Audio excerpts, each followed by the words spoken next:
رمضان میں اصلاح نفس کا طریقہ، رمضان المبارک میں انسان کی اصلاح کا کیا طریقہ ہونا چاہیے؟ محمد سفیان، بہت اچھا سوال ہے۔ یہ سوال لوگ پوچھتے نہیں ہیں، آپ کا شکریہ کہ آپ نے پوچھا، اللہ جزائے خیر دے، سب کو فائدہ ہو جائے گا۔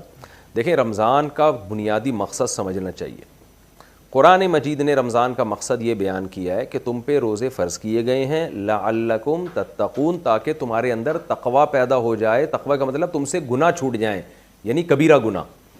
تو پہلے تو یہ نیت کریں کہ یہ رمضان کے ہم روزے رکھیں گے، تراویح پڑھیں گے تاکہ ہم سے گناہ چھوٹ جائیں۔ تو گناہوں کی لسٹ بنا لیں اپنی۔ کسی کو بد نظری کی عادت ہے، کسی کو انٹرنیٹ پر فحش فلمیں دیکھنے کی عادت ہے، کوئی اپنے والدین سے بدتمیزی کرتا ہے، کوئی بیوی کے حقوق ادا نہیں کر رہا، عورت شوہر سے بدتمیزی کر رہی ہے، کوئی اپنے اولاد کو ٹائم نہیں دے رہا، کسی نے وراثت تقسیم نہیں کی، اپنے نابالغ چھوٹے بہن بھائیوں کی وراثت پہ قبضہ کر کے بیٹھا ہوا ہے، کوئی سود کھا رہا ہے، کوئی حرام آمدن کر رہا ہے۔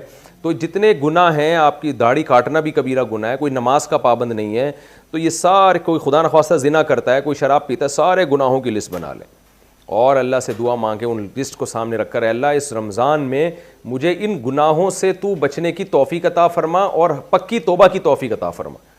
تو آہستہ آہستہ پھر اللہ سے مانگیں، پھر راتوں کو اٹھیں، روزے رکھیں، انشاءاللہ اللہ کی محبت کی چنگاری پیدا ہوگی اور آہستہ آہستہ یہ گناہ آپ کی زندگی سے ختم ہونا شروع ہو جائیں گے۔ یہ فائدہ ہوگا، اللہ کا وعدہ ہے، کیونکہ اللہ نے کہا ہے روزہ فرض اس لیے کیا ہے کہ تمہارے اندر تقوی پیدا ہو جائے۔ تو یہ کام کریں گے تو اصلاح انشاءاللہ ہو جائے گی، اور اگر پوری نہیں بھی ہوئی تو 50% ہو جائے گی، 50% اگلے رمضان میں ہو جائے گی۔ لیکن اگر نیت ہی نہیں ہے گناہ چھوڑنے کی تو بھائی پھر تو سینکڑوں رمضان آتے رہیں تو کیا فائدہ ہوگا، گناہ نہیں چھوٹتے پھر اس سے۔